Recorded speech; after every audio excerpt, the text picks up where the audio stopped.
अस्सलाम वालेकुम व्यूअर्स, आज मैं आपके लिए लाया हूँ यामाहा YBR 125G का रिव्यू। ये बाइक मैंने आज से 3 साल पहले 2017 में परचेज़ की थी और इस टाइम इसको मैं 23,000 किलोमीटर यूज़ कर चुका हूँ। तो बेसिकली ये बाइक परचेज़ करने का पर्पस क्या था, वो ये था कि मैं लॉन्ग टूर्स करना चाह रहा था, उसके लिए मुझे एक रिलायबल बाइक चाहिए थी। तो बाइक मैंने YBR 125 ही क्यों चूज़ की, उसकी मेन रीज़न जो ये थी कि ये बहुत ही कंफर्टेबल बाइक लगी मुझे। इसकी टेस्ट राइड मैंने की तो मुझे बहुत इस पर राइड कंफर्टेबल मिली। तो कंफर्टेबल राइड के साथ साथ इसमें जो एक बहुत अच्छी चीज़ मुझे मिली वो ये थी कि ये बहुत ही फ्यूल एफिशिएंट मोटरसाइकिल है। तो जब मैंने ये परचेज़ की, सबसे पहले मैंने इसकी फ्यूल एफिशिएंसी चेक की। उसमें यह था कि इसका जब रनिंग पीरियड चल रहा था तो इसकी RPM को मैंने 5000 से 6000 के दरमियान लिमिट किया हुआ था, इससे ऊपर नहीं जा रहा था।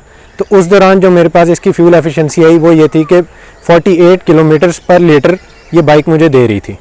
ठीक है, उसके बाद ये है कि अब प्रेजेंट कंडीशन इसकी ये है कि इसको मैं अगर 100 या 100 प्लस लेके जाऊं तब ये मुझे फ्यूल एफिशिएंसी देती है तकरीबन 30 to 32 किलोमीटर्स पर लीटर। लेकिन ये वेरी करता है, अगर मैं इसी स्पीड को 60 से नीचे ले आऊँ तो ये मेरी फ्यूल एफिशिएंसी 45 तक चली जाती है, 45 किलोमीटर पर लीटर तक। इसके अलावा जो एक मेजर कंसर्न होता है किसी भी बाइक को परचेज़ करने के बाद वो ये होता है कि उसके स्पेयर पार्ट्स की अवेलेबिलिटी क्या है, मार्केट में मिल रहे हैं या नहीं मिल रहे, और अगर मिल रहे हैं तो उसकी प्राइसेस क्या हैं।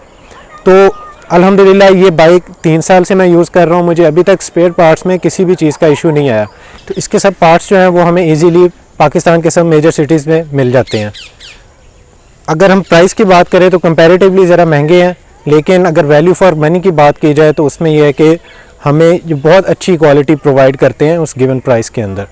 तो हम एग्जांपल ले लेते हैं कि इसके रियर ड्रम ब्रेक के जो ब्रेक शूज़ हैं उनकी, उसमें यह है कि जो यामाहा में वो प्रोवाइड कर रहा है वो तकरीबन 2500 के होते हैं। 2500 के जो ब्रेक शूज़ हैं वो हमें ऑलमोस्ट 15,000 किलोमीटर तक वो यूज़ हो जाते हैं, ठीक चलते हैं। लेकिन दूसरे अगर हमको ब्रेक शूज़ इस तरह के और मैन्युफैक्चर के मिलते हैं वो ऑलमोस्ट 1000 के ब्रेक शूज़ हैं, लेकिन वो जो ब्रेक शूज़ हैं वो हमें 7000 किलोमीटर या 7 to 8000 किलोमीटर देते हैं, इससे ज़्यादा वो नहीं चल सकते। उसके बाद हम आ जाते हैं इसके ऊपर जो इसके टायर्स हैं। टायर्स इसमें बहुत ही अच्छी कंडीशन के यामाहा ने प्रोवाइड किए हैं, फ्रंट पे भी और बैक पे भी। फ्रंट पे क्योंकि डिस्क ब्रेक है तो उन्होंने उसके अकॉर्डिंगली ही उसका जो पैटर्न है वो सिलेक्ट किया है टायर का। तो पैंथर ट्रैकर के ये टायर हैं जिनकी बहुत ही अच्छी रोड ग्रिप है। मैंने इस पर टूर्स किए हैं, मुझे कहीं पे किसी भी किस्म की कोई प्रॉब्लम नहीं आई इसकी रोड ग्रिप के हवाले से। तो इसके बाद हम बात करते हैं इसकी सीट की। सीट इसकी बहुत ही कंफर्टेबल है। इसके ऊपर जब आप बैठते हैं तो जो आपका सिटिंग पोस्चर बनता है, मैं आपको दिखा देता हूँ, वो बहुत ही कंफर्टेबल है।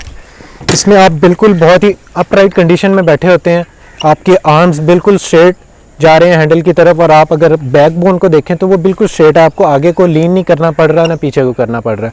तो बिल्कुल आप अपराइट कंडीशन में बैठे हैं। तो इसका फ़ायदा हमें ये होता है कि हम जब भी लॉन्ग टूर्स करते हैं तो लॉन्ग टूर्स के दौरान आपको थकावट नहीं होती। मैंने इस पर बहुत से टूर्स किए हैं जिसमें Naran, Babusar top, China border, Hunza valley, उसके अलावा कुमराट वैली, कलाम वगैरह, ये सब टूर्स करने में मुझे इस पर कम्फर्ट के हवाले से किसी किस्म का कोई इशू नहीं आया।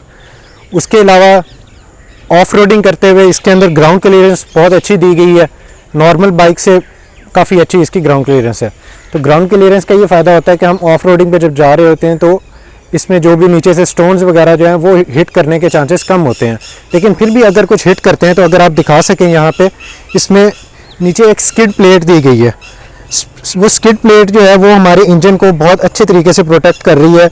इन केस अगर कोई पत्थर हिट भी होता है तो वो आपके इंजन को डैमेज नहीं करता। तो इसके अलावा मैंने इसके ऊपर कुछ छोटी छोटी मॉडिफिकेशंस की हुई हैं, वो आपको दिखाते हैं। उसमें सबसे पहले हमारे पास आ जाता है क्रैश गार्ड।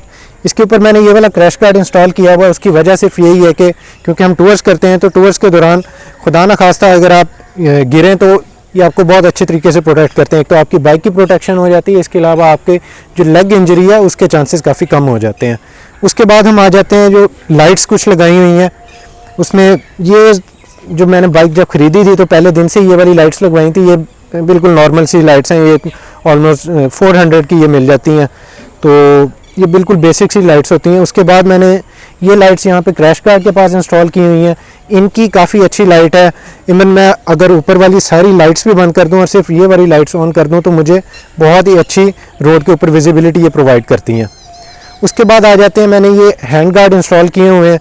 ये हैंड गार्ड में बेसिकली इंस्टॉल करने की कोई वजह ये नहीं थी कि ये मुझे कोई ठंड वगैरह से बचा रहे थे, ऐसा कुछ नहीं है। बिल्कुल हल्की फुल्की एयर से प्रोटेक्शन तो बिल्कुल ये देते हैं, लेकिन उसके अलावा ये है कि इसकी लगा हुआ अच्छा लग रहा है, ब्यूटीफुल लग रहा है, इसलिए मैंने इसकी ब्यूटी को इन्हांस कर रहा है, इसलिए मैंने ये लगा लिया। उसके बाद आ जाती है ये विंडशील्ड हमारे पास। तो ये विंडशील्ड लगाने का भी मकसद सिर्फ यही था कि ये थोड़ी सी इसकी ब्यूटी को इन्हांस कर रही है। इसके बाद हम आ जाते हैं, मैंने ये यहाँ पे एक मोबाइल फ़ोन होल्डर इंस्टॉल किया हुआ है। तो इसकी वजह ये होती है कि जब भी आप लॉन्ग टूर्स पे जा रहे होते हैं तो आप में हो सकता है मैप्स वगैरह देखने हो, तो उसके लिए इसकी बहुत ज़रूरत होती है। तो इसमें मोबाइल होल्डर जो ये जिस टाइप का मैंने लगाया हुआ है, ये बहुत ही रिलायबल चीज़ है। जितनी मर्ज़ी ऑफ रोडिंग आप कर ले, जितने मर्ज़ी जंप्स लग लें, ये आपको डिस्टर्ब नहीं करता, आपका फ़ोन इससे गिरता नहीं है। ये इसके एजेस वगैरह काफ़ी स्ट्रॉन्ग है, तो ये बहुत अच्छी चीज़ मुझे लगी। उसके बाद हम आ जाते हैं इस चार्जर की तरफ। तो ये चार्जर बहुत अच्छी चीज़ है। जब आप टूर्स पे होते हैं तो ऑन द गो जब भी आपने फ़ोन की चार्जिंग करनी है तो आपको ये बहुत ही हेल्पफुल होता है आपके लिए। नेक्स्ट इसमें जो चीज़ मैंने इंस्टॉल की हुई है वो ये ग्रैब रेल है। ग्रैब रेल या इसको हम कैरियर भी बोलते हैं। तो इसमें यामाहा की तरफ से जो कैरियर आता है वो सिंपल होता है, उसमें ये जो एक्सटेंडेड जो बार्स लगी हुई हैं ये मौजूद नहीं होती, सिर्फ ये वाली बार होती है। तो इसका फ़ायदा क्या है? इसका ये फ़ायदा है कि जब भी हम टूर पे लगेज वगैरह कैरी कर रहे होते हैं तो उसको बांधने में आसानी हो जाती है और हमें यहाँ से एक एक्स्ट्रा सपोर्ट मिल जाती है।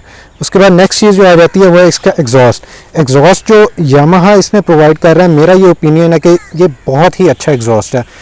मैंने इसके ऊपर HKS का एग्जॉस्ट इंस्टॉल करके देखा जो कि आफ्टर मार्केट एग्जॉस्ट है, तो मुझे नो डाउट वो बहुत अच्छा है, उसने साउंड प्रोड्यूस किया, लेकिन डिस्कम्फर्ट मेरे लिए वो एक डिस्कम्फर्ट का सोर्स बना।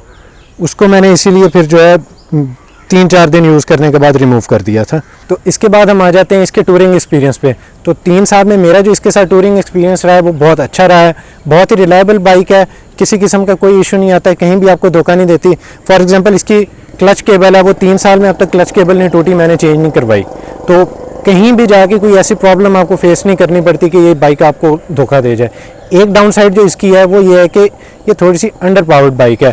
फॉर एग्जांपल जब आप बहुत ज़्यादा चढ़ाई चढ़ रहे हैं या उसके अलावा कोई ऐसी जगह जहाँ पे ऑक्सीजन कम है या आप ऑफ रोडिंग कर रहे हैं, तो कहीं ना कहीं जाके ये आपको एहसास दिलाती है कि ये अंडर पावर्ड बाइक है। तो वहाँ पे फिर आपको थोड़ी सी डिफ़िकल्टी फेस करनी पड़ती है। उसके अलावा बहुत रिलायबल बाइक है और टूरिंग के लिए एक बहुत अच्छी चॉइस है। ये था हमारा आज का रिव्यू जो कि मेरे चैनल के लिए फर्स्ट वीडियो है। I hope you like it. अगर आपको अच्छी लगी है तो काइंडली सपोर्ट करें, सब्सक्राइब करें मेरे चैनल को, ताकि मैं आपके लिए ऐसी अच्छी अच्छी वीडियोस और भी लाता रहूं। Thank you very much. अल्लाह हाफिज़।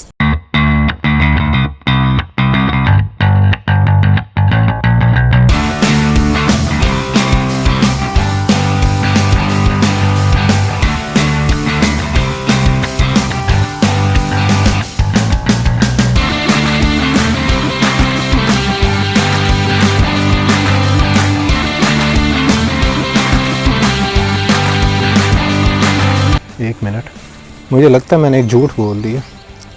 वो गिर गया, ये लटक गया। क्या लटका? अच्छा बंद करना, मैं तुम्हें बता देता हूँ। सबसे पहले मैंने ये डंडा दिखाना, तार अड़ गई हुई है सारा, ये दोबारा लेना।